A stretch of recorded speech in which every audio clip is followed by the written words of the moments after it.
예수님의 부활은 그냥 예수 믿고 옛날 말로 천당 간다라는 단순한 논리는 아닌 것 같아요.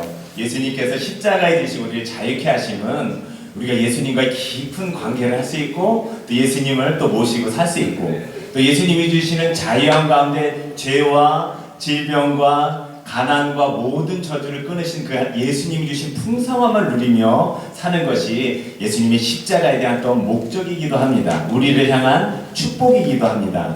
믿으십니까? 다시 한번 축복하시겠습니다. 예수님이 당신을 향해서 부활하셨습니다 라고 한번 선포해 주시고 싶습니다. 주님께 영광 다시 사신 사랑 권세 모든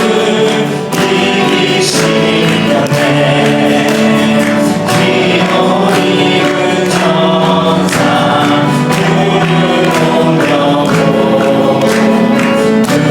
누구셨던 곳을 뛰어 있었네 주님께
예수님의 부활이 온 세상의 부활이 되기 원합니다. 예수님 내 안에서 부활하시고 내가 예수님과 함께 살아갈 수 있도록 생명력과 풍성함과 능력을 내게 부어 주시옵소서.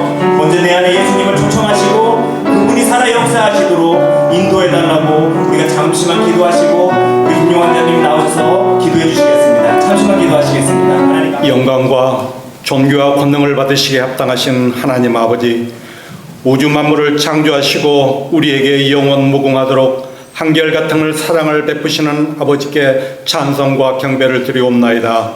홀로 영광 받으시옵소서. 사망 권세를 이기고 부활의 첫 열매를 이루시어 무릇 살아서 주 예수 그리스도를 믿는 자는 영원히 죽지 아니하리라는 믿음의 가르침을 주시니 감사합니다. 빈 무덤 앞에서 느꼈던 절망을 벗어나 부활의 기쁨으로 주님을 찬미하고 예배하도록 저희들을 불러주시니 감사합니다. 지난 한 주 동안 저희들에게 특별한 시간을 허락하시어 매일 믿음의 입을 크게 열도록 우리의 영혼을 깨워주신 은혜에 감사드립니다. 예수님의 부활을 찬양하는 대신 육신의 정욕을 바라고 구별되지 못하게 살아온 저희들에게 주님의 살과 피를 먹고 마시며 구원의 은혜를 되새기게 해주시니 감사합니다. 그리스도 안에서 우리 모두 하나됨을 느끼게 해주시니 감사합니다. 이 시간 우리의 죄를 고백하고 회개하니 우리를 용서하시고 긍휼을 베풀어 주시옵소서. 우리가 성령 충만의 감동 속에서 살아가도록 도와주시옵소서. 말씀 위에서 아버지의 사랑을 느끼고 아버지의 풍성한 은혜를 자랑하며 살아가게 하시옵소서. 하나님 아버지, 저희들 오늘도 많은 소망을 가지고 나왔습니다. 바라오니 부활의 능력이 모든 성도에게 임하여 병든 자가 고침을 받고 고통과 어려움 속에 있는 자는 자유함을 얻게 해 주시옵소서. 직장과 사업에 관한 소망, 자녀에 대한 걱정, 물질로 인한 시험까지 이 모두를 예수 그리스도의 이름으로 아버지께 간구합나이다. 우리의 구하는 소망이 이루어져서 기쁨과 감사로 가득 찬 승리하는 삶을 살아가는 귀한 역사가 일어나게 해 주시옵소서. 하나님 아버지, 교회를 위해 기도합니다. 사랑과 은혜가 풍성하여 죽어가는 많은 영혼들을 구원하는 세상의 빛과 소금이 되는 귀한 교회로 우뚝 세워 주시옵소서. 담임 목사님께 영육간의 강건함을 더해 주시어 하나님 보시기에 부족함이 없게 하시고 예배를 위해 수고하는 모든 손길들을 기억해 주시옵소서. 하나님 아버지, 우리의 마음과 정성을 모아드리는 이 예배를 기쁘게 받아 주시옵소서. 모든 사람에게 후히 주시는 하나님 아버지를 의지하여 간구하는 우리의 모든 소원을 들어주실 걸 믿사옵고 이 모든 말씀 우리 주 예수님 받들어 감사하며 기도드리옵나이다.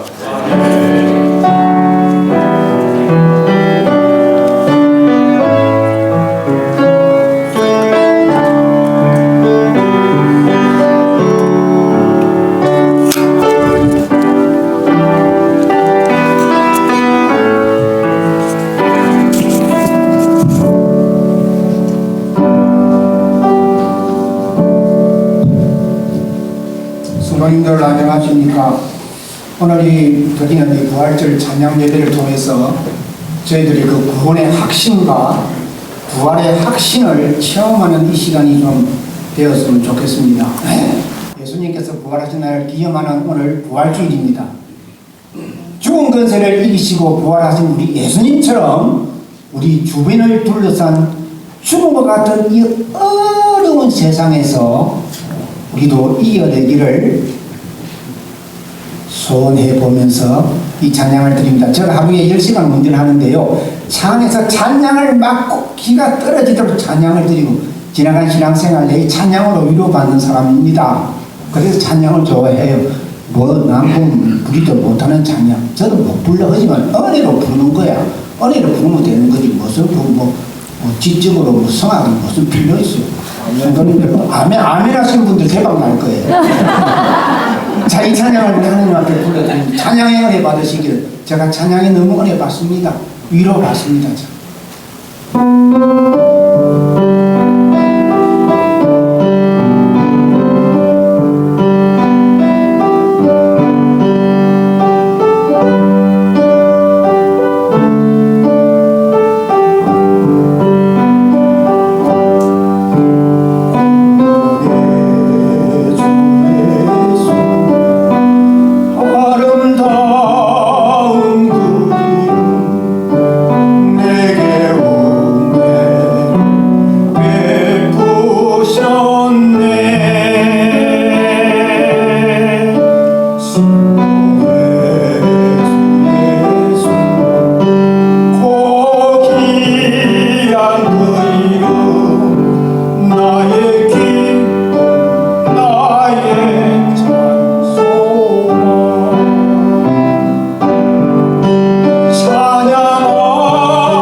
할렐루야.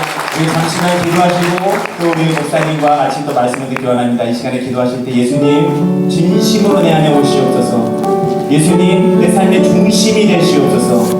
그리고 죽었던 예수님이 내 안에서 살아나는 귀한 예배가 되게 하시옵소서.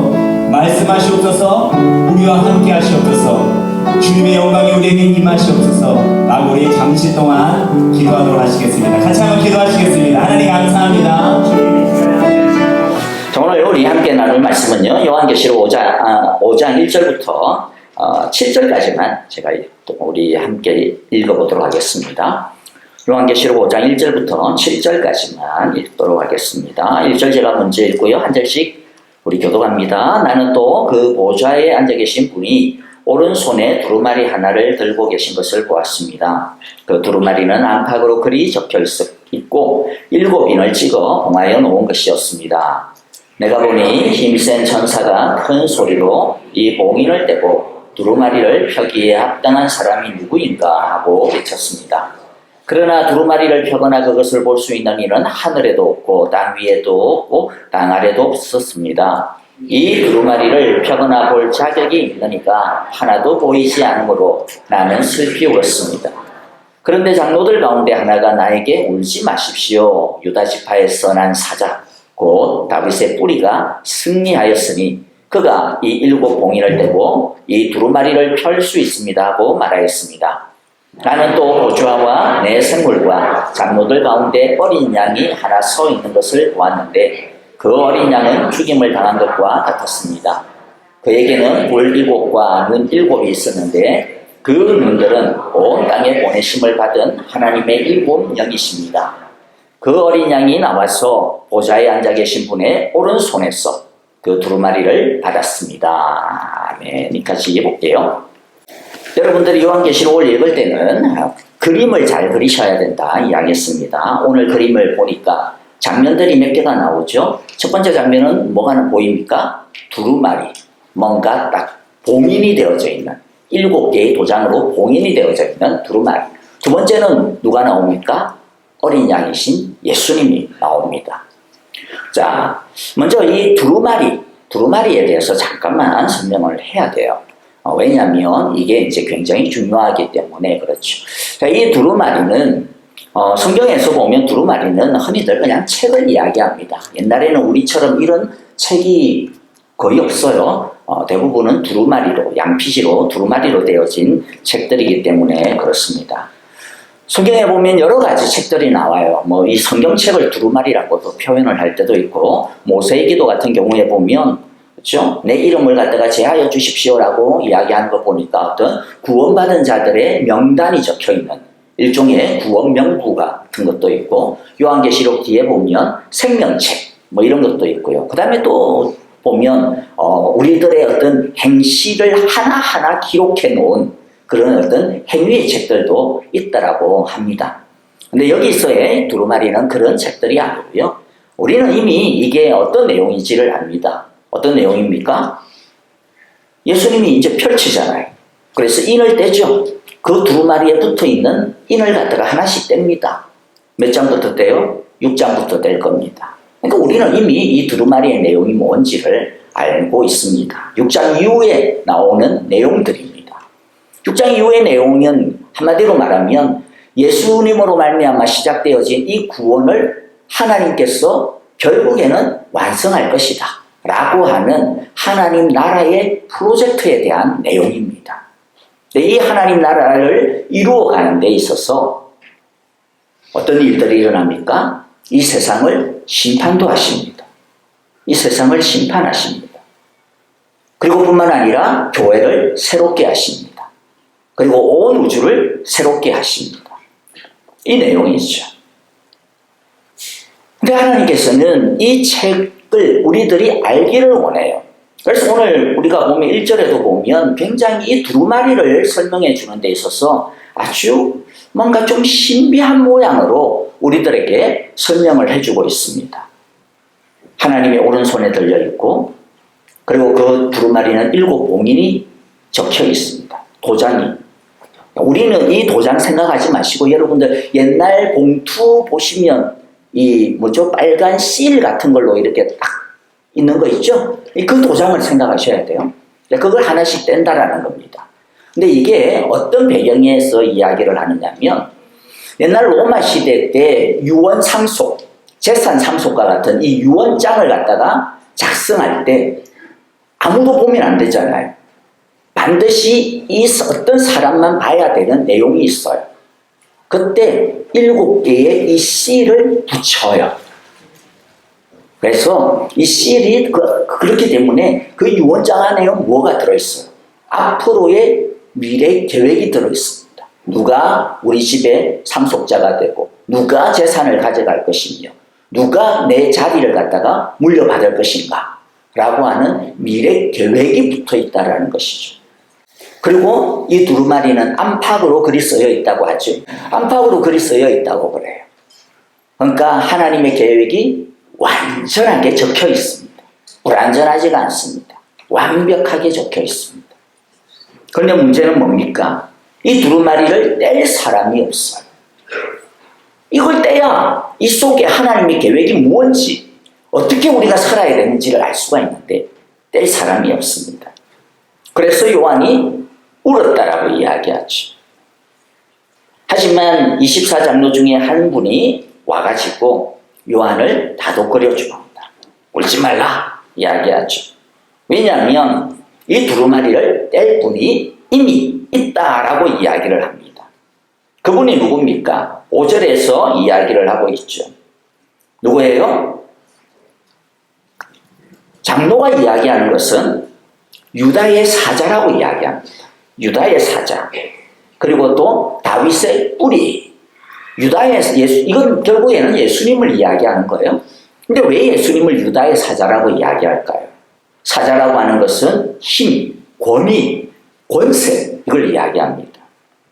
유다의 사자의 이 원천은 창세기 49장 9절입니다. 야곱이 자기 아들 유다에게 축복의 메시지를 남겨요. 축복을 하죠. 그게 메시아를 향한 예언입니다. 유다를 향하여서 이야기할 때 바로 유다야, 너는 사자 새끼가 될 것이다. 나의 아들아, 너는 움킨 것을 찢어먹고 굴로 되돌아갈 것이다.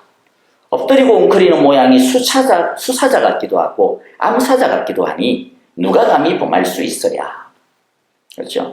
자, 그래서 이 말씀을 가지고 유대인들은 유다 지파로부터 나올 이 사자와 같은 메시아를 기다렸습니다.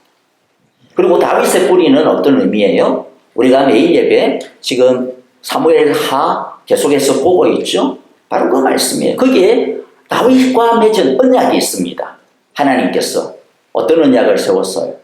너의 왕국을 영원한 왕국이 되게 하겠다. 너의 후손을 영원한 왕이 되게 하겠다 이야기했습니다. 그래서 이것이 예수님을 말씀하시는 메시아적인 말씀이 되고 약속이 됩니다. 그래서 5절에서 장로님이 이야기하는 이 사람은 바로 예수님을 이야기하죠. 그런데 이 5절의 말씀이 6절로 넘어가면 분위기가 달라져요. 6절에는 누가 나옵니까? 사자가 아닙니다. 뭐가 나와요? 어린 양이 나와요. 그런데 어린 양인데 어떤 어린 양입니까? 죽임을 당한 것과 같은 어린 양. 그러니까 찢기고 상하고 피범벅이 되어져 가지고 반쯤 지금 죽어있는 그러한 어린 양이 나옵니다. 이것은 예수님의 승리가, 사자와 같은 승리가, 예수님이 가지는 이 다윗의 왕국이 어떤 승리이고 어떤 나라인지를 보여줘요. 부활절을 우리가 흔히들 승리라고 표현을 합니다. 예수님의 승리. 십자가에서 얻으신, 죽으시고 그 다음에 그 죽음을 이기신 승리라고 이야기합니다. 이것이 왜 승리가 되어집니까? 예수님이 이것을 어떻게 승리로 얻었습니까? 우리가 어떤 무엇인가 승리를 하려면 남의 것을 뺐어야 돼요. 또는 아니면 무엇인가 뭐라 그럴까요? 힘으로 눌러야 돼요. 이게 이 세상에서 승리를 얻는, 승리가 아니고 승리를 얻는 방법입니다. 그러나 예수님이 얻으신 승리는 뭐예요? 십자가에서 죽으심으로 얻으신 승리라는 것이죠. 왜 그런 그런데 이게 중요할까요? 왜 이러한 승리를 얻어야 될까? 이렇게 해서 사자와 같은 권세를 얻어야 될까? 아까 처음에 보니까 뭐예요? 이 두루마리의 인을 뗄 사람이 없다 이야기했습니다. 왜? 자격이 없기 때문에 그래요. 왜 자격이 없습니까? 하나님과 우리 사이에 죄 때문에 가로막혀 있기 때문에 그렇습니다. 죄 때문에 하나님과 원수가 되었고 하나님의 진노를 받게 되었고 하나님으로부터 멀어졌기 때문에 그래서 자격이 없습니다. 하나님과의 관계에 있어서 가장 중요한 것은 죄의 문제입니다. 사람들이 착각하는 게 뭐냐면, 예수 믿는 사람들도 착각을 하는 게 뭐냐면, 하나님께 더 가까이 가려면 더 많은 열심을 내야지, 더 많은 애를 써야지, 더 잘 살면 되겠지, 더 봉사 열심히 하면 되겠지. 그래서 뭔가를 해보려고 애를 써요. 맞아요. 중요해요. 그런데 전제 조건이 있어요. 그건 뭐예요? 하나님과 관계가 회복이 돼 있어야죠. 가까이 갈 수가 있어야죠. 하나님과 원수가 돼 있는데, 하나님과 멀어져 있는데 아무리 애를 써도 무슨 소용이 있겠습니까? 그것은 우리 예수 믿는 사람에게도 마찬가지예요. 우리 예수 믿는 사람은 죄 안 짓습니까? 물론 예수님의 십자가의 부활로 인하여서 우리는 영원한 구원을 얻었지만, 그러나 우리가 예수 믿은 다음에도 짓는 그 죄가 하나님과 우리 사이를 멀어지게 해요. 여러분들이 부부 사이에 죄가 있으면 이혼 안 했지만은 멀어지잖아요. 부모와 자식 간에 죄가 있으면 어떻게 돼요? 멀어져요. 그것처럼 하나님과 우리 사이도 죄가 있으면 멀어집니다. 그래서 자녀인데도 노예처럼 살아요. 자녀인데도 종처럼 삽니다. 이 죄가 문제입니다. 예수님께서 하신 일은 우리를 하나님과 화해하게 하시고 사탄의 손에서 우리를 되찾아오는 것이죠. 어떻게 하셨습니까? 죄인들의 죄를 다 뒤집어 쓰시고 제물이 되어 십자가에서 죽으심으로 하셨습니다. 그리고 부활하여 죄를 끝장내신 것입니다. 십자가의 죽음은 우리의 죄값, 죄를 지으면 죄값이 있죠. 세상에도 죄 지으면 벌 받아야 되잖아요. 그렇죠? 죄값, 그 죄값을 다 지불하는 것이 십자가의 죽음입니다. 그럼 부활은 뭡니까? 죄값을 지불하고 난 다음에 끝이 아니에요. 이제는 다시 시작을 해야죠. 다시. 그래서 부활은 이제 새로운 삶이 시작되었으면, 하나님과의 관계, 사랑의 관계의 새로운 삶이 시작되었음을 의미합니다. 그것을 성경에서는 의롭게 되었다라고 표현을 하고 있는 것입니다. 여러분들, 이 부활의 의미를 우리들이 다시 한 번 더 새기기를 원해요.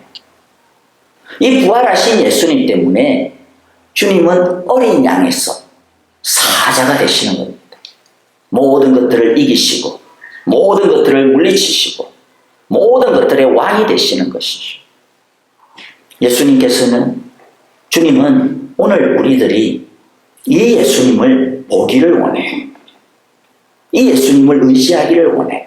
그래야 하나님께서 계획하신 그 두루마리가 내 것이 될 수가 있습니다. 그 두루마리를 우리가 볼 수가 있습니다. 아까 그 두루마리는 마치 뭐가 같다고 그랬어요? 하나님 나라의 무수한 재산을 갖다가 기록해 놓은 상속 문서와 같다고 이야기했어요. 구원의 계획인 동시에 하나님의 나라의 영광과 하나님 나라의 그 상급, 누가 하나님 나라에 들어갈 수 있는지, 누가 이 하나님 나라를 갖다가 소유할 수 있는지, 두루마리가 그 문서예요. 그런데 누구를 통해서만? 죽으시고 이제는 사자가 되신 예수님을 통해서만 우리가 그것을 볼 수가 있습니다. 하나님은 우리가 그것을 반드시 알고 보기를 원합니다. 그래야 여러분, 우리들은 끊임없이 이 세상 속에서, 우리도 마찬가지잖아요.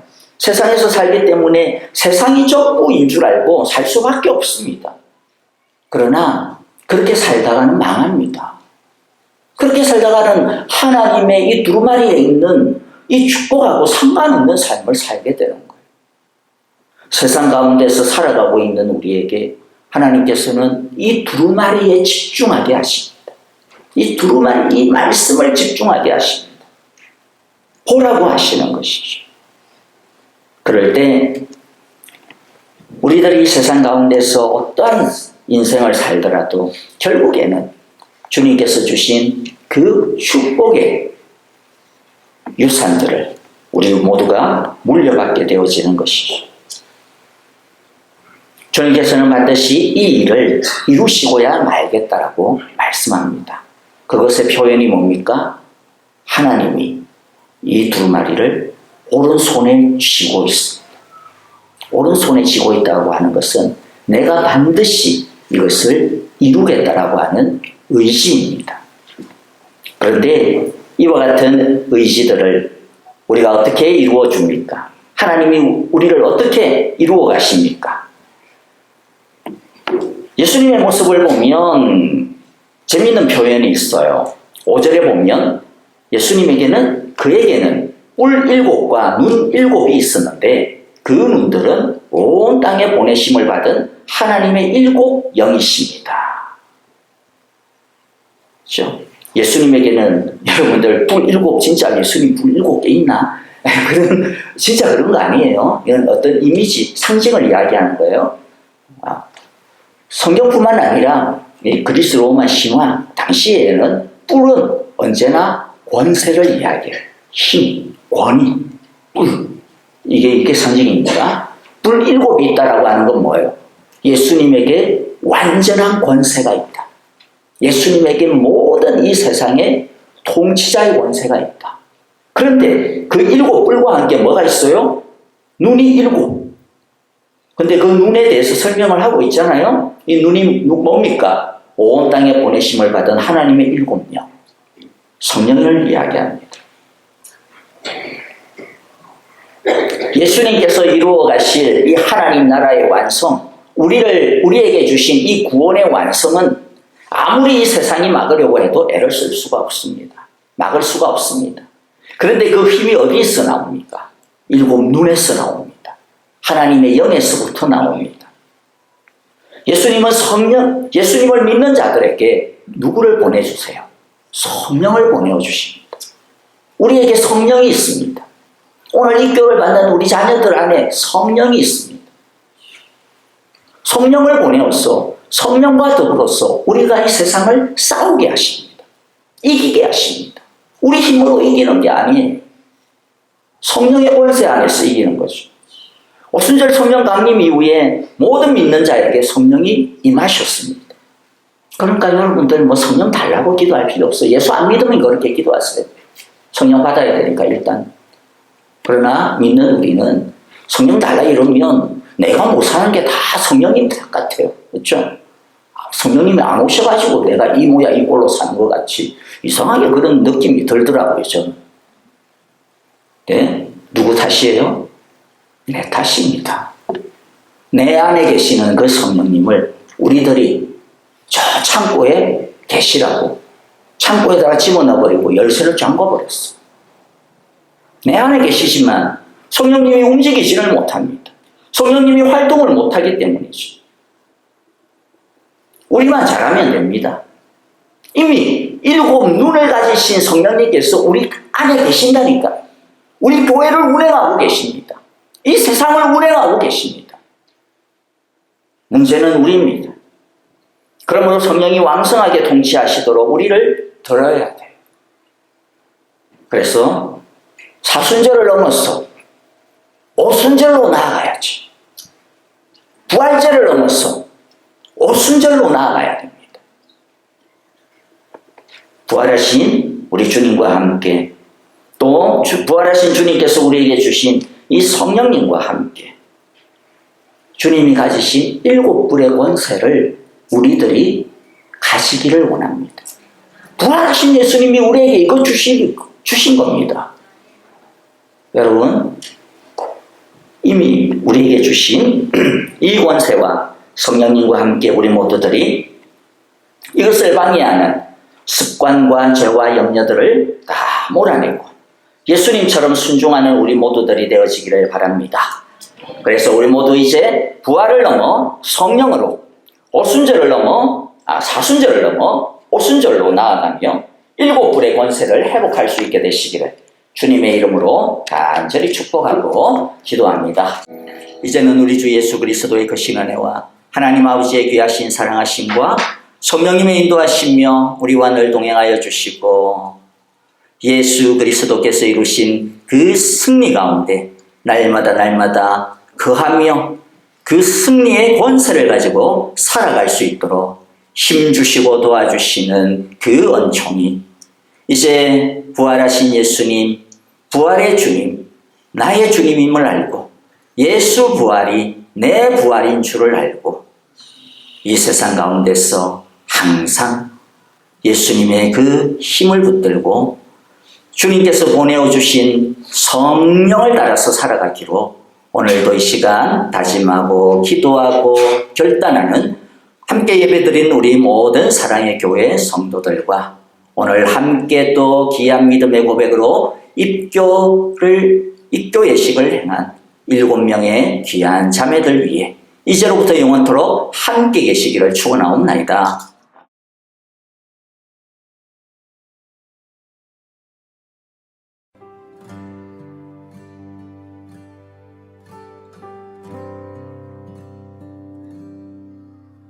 보혈을 지나